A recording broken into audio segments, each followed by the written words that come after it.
Dawn broke over the front like a pale scar. For a moment, the wind carried only the whisper of reeds and the hum of distant artillery. Then, the sky itself began to roar. From hidden launch points, Ukraine's assault UAV brigades unleashed their latest generation of FPV drones. Each motor's whine carved through the silence, marking another precision strike about to unfold. High above the Lyman sector of Donetsk, operators from the Signum Battalion of the 53rd Mechanized Brigade locked their monitors onto a battered Russian Bukanka van crawling along a dirt road. The enemy had improvised a grotesque defense, a living turret.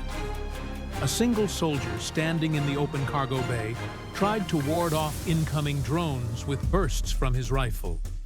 But modern FPV warfare leaves no room for desperation. The feed showed a blinding flash, then black smoke swallowing the van. The living turret vanished in seconds. Moments later, another drone unit from the 77th Airmobile Brigade picked up two Russian infantrymen wading across a narrow river. The first detonation erupted midstream, sending ripples across the surface. The second soldier tried to disappear into the reeds, only to be traced and struck by a second FPV, diving straight through the vegetation. Precision had become instinct. Farther south, fighters of the 82nd Air Assault Brigade's Wild Division hunted movement on an empty roadway. A motorcycle darted across open ground, two soldiers on board. The targeting crosshair tightened, then the drone plunged. The impact was instant, brutal. The machine halted in flames, the riders reduced to silence. Above the chaos, another drama unfolded. A Ukrainian Mi-8 helicopter crew came under a swarm of Russian Shahed-136, Geran kamikaze drones. The gunner opened fire with relentless bursts from the side-mounted machine gun. Within minutes, 6 enemy drones had been shredded in mid-air. Then came a second wave, 4 more Germans closing fast. Everyone was torn apart before reaching the aircraft. 10 kills in a single sortie. An aerial gunfight between man and machine that ended with the human side victorious. Elsewhere, on the Pokrovsky front, the Wormbusters unit of the 414th Regiment, known as Madyar's Birds, turned the landscape into a hunting ground. Russian troops, dubbed zombies by Ukrainian fighters, moved between trenches and shattered buildings. FPV drones dove after them, each strike captured in stark detail. A flash, a shockwave, then dust settling over motionless figures. What appeared on camera was only a fragment. Behind every clip lay dozens more engagements unseen, each executed with the same deadly precision. By mid-morning, the battlefield had undergone a significant change in shape. Roads once safe for supply convoys were smoldering ruins. The air buzzed not with aircraft, but with tiny engines, the sound of a new era of warfare taking hold. The Ukrainian drone brigades, working in perfect coordination across multiple fronts, had shown that dominance no longer came from size or armor, but from speed, intelligence, and the patience of unseen pilots guiding unseen weapons.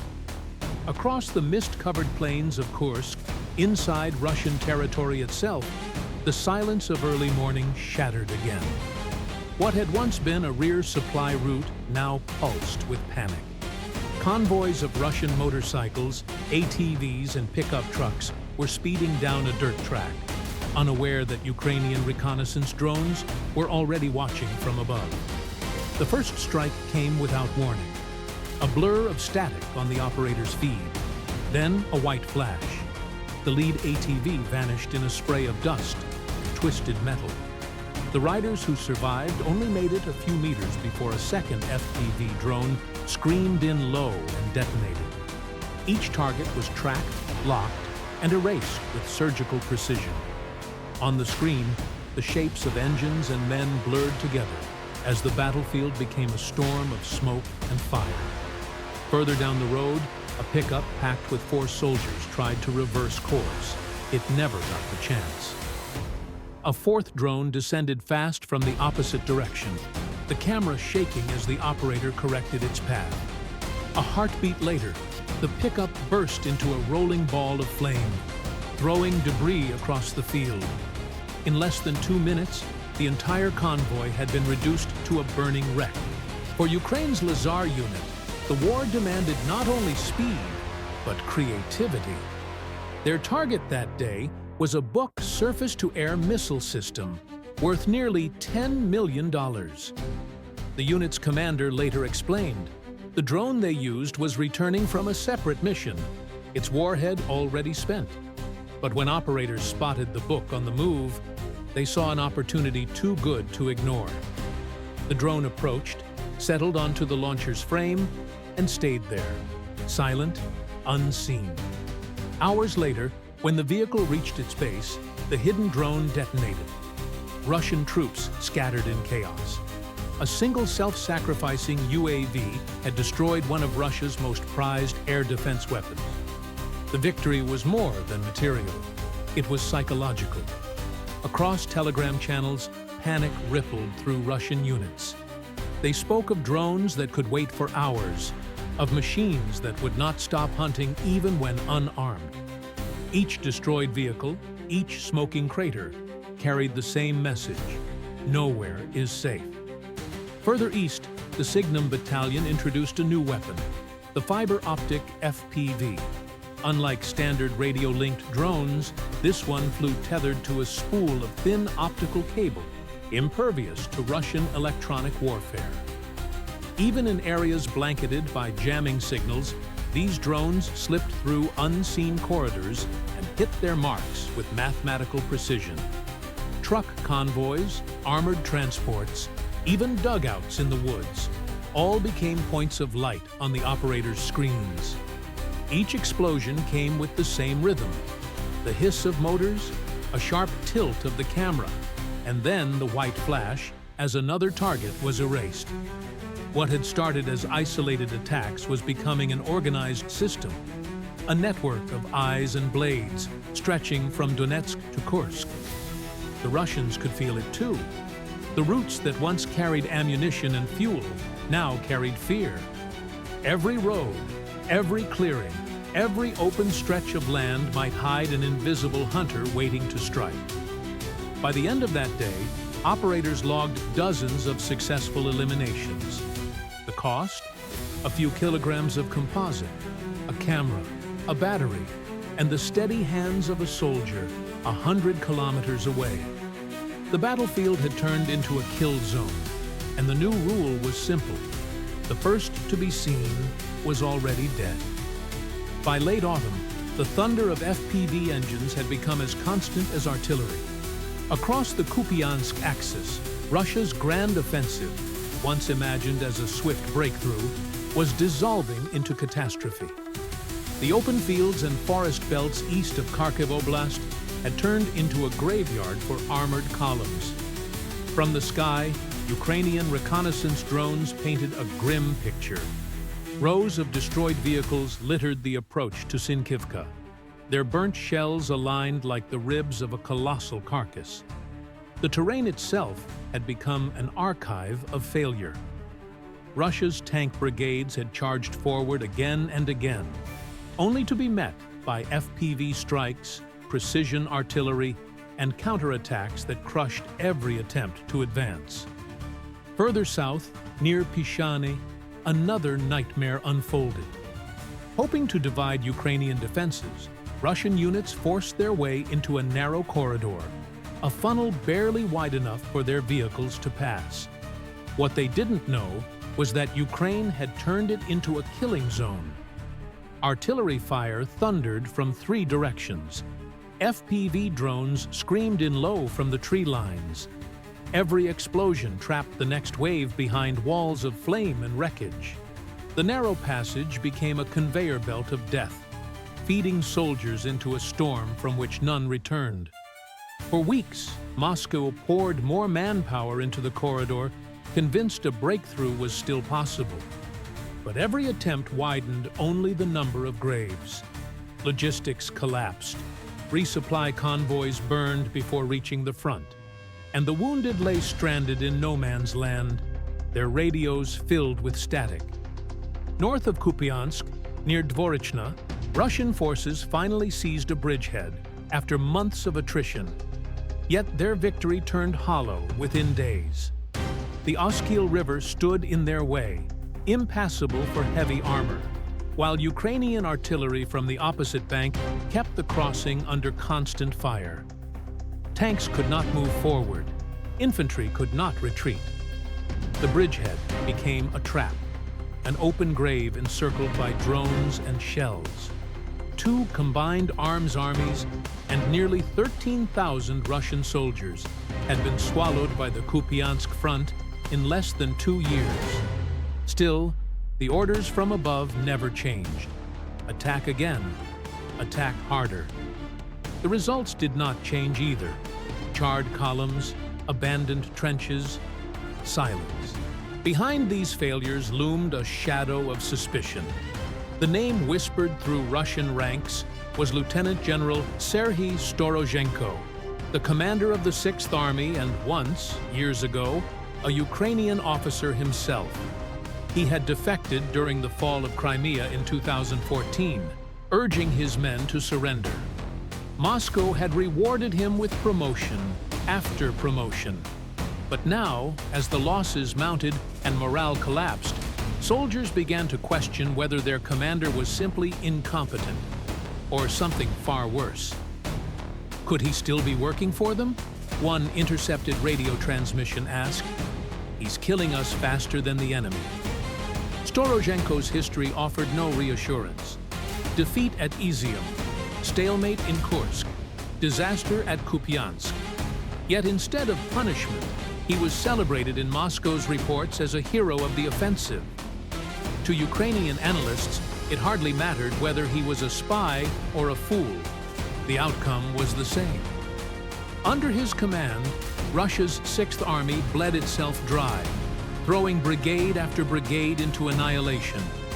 From above, Ukrainian drones continued to record the aftermath. Empty roads, blackened armor, and the frozen outlines of soldiers who never reached their objective. Kupiansk had become not just a battle, but a symbol. The moment when brute force met precision warfare and was consumed by it. By winter, the front lines had blurred into one endless battlefield. What had once been rear territory no longer existed. In Lyman, Kramatorsk, and far beyond Donetsk, Ukrainian drone brigades were striking targets that Russian soldiers once thought untouchable. Operators from the Signum Battalion refined a method that changed everything: the use of fiber-optic FPV drones, immune to electronic jamming. Ordinary UAVs could be blinded by interference, but these new machines followed invisible threads of cable, gliding through dead zones with flawless precision. On the monitors, targets appeared like ghosts emerging from static. A supply truck crawling through mud, an armored carrier reversing into cover, a pair of soldiers sprinting across open ground. Each was erased in seconds. One detonation, one column of fire, then silence. The camera feeds told a simple truth. Survival was no longer a matter of distance. Even hundreds of kilometers behind the lines, Russian convoys burned. Every strike shattered not only vehicles, but morale. The men began to fear the unseen, the buzzing in the air, the quiet fields that might conceal ambush drones lying in wait. Those ambush drones became the newest nightmare. Hidden in roadside ditches, overgrown grass, or collapsed ruins, they waited motionless for hours. From above, the road looked calm. Trucks rumbled forward, soldiers joked inside, engines coughed in the cold air. Then, in an instant, the landscape erupted. An FPV launched from the ground like a coiled serpent, diving straight into the lead vehicle. Flames rolled across the convoy. There was no warning, no defense, no escape. Each ambush rewrote the rhythm of war. The enemy slowed their movements, avoided daylight, and abandoned major routes. But fear itself became Ukraine's most effective weapon. Logistics stalled. Resupply turned sporadic. Reinforcement convoys refused to leave their bases. The psychological impact of a hidden patient drone was greater than any artillery barrage. In one of the final clips, the view shifted to the Black Sea, near Novorossiysk. A drone launched by GUR, Ukraine's military intelligence, skimmed the water toward a Russian MPS VU-7 class vessel, a rare support ship valued at roughly $60 million. Within moments, a plume of fire erupted along its hull. Out of the 4 ships of this type Russia possessed, one was now crippled. The sea that once sheltered the Black Sea Fleet had become another hunting ground. Back on land, more FPVs tore through transport columns near Lyman. Trucks exploded in chain reactions, sending shards of steel across the road. Burning tires spun uselessly, their drivers already gone. Each destroyed vehicle represented a broken link in Russia's supply chain. Another blow to an army that relied on momentum but found only exhaustion. By the end of the footage, smoke covered the horizon like a second sky. The narrator's voice fell silent, leaving only the raw sound of engines and fire. The message needed no words. There are no safe roads, no secure bunkers, no rear lines left. What once defined warfare, front versus rear, offense versus defense, had dissolved. Now the smallest machine, guided by the calm hands of a soldier watching a monitor miles away, could decide the fate of entire battalions. Ukraine's drone brigades had turned technology into instinct, patience into power.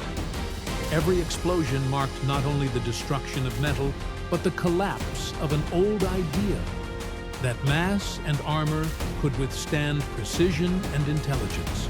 The age of invisible hunters had arrived, and under the Ukrainian sky, every sound of a distant motor carried the same warning. You are already being watched.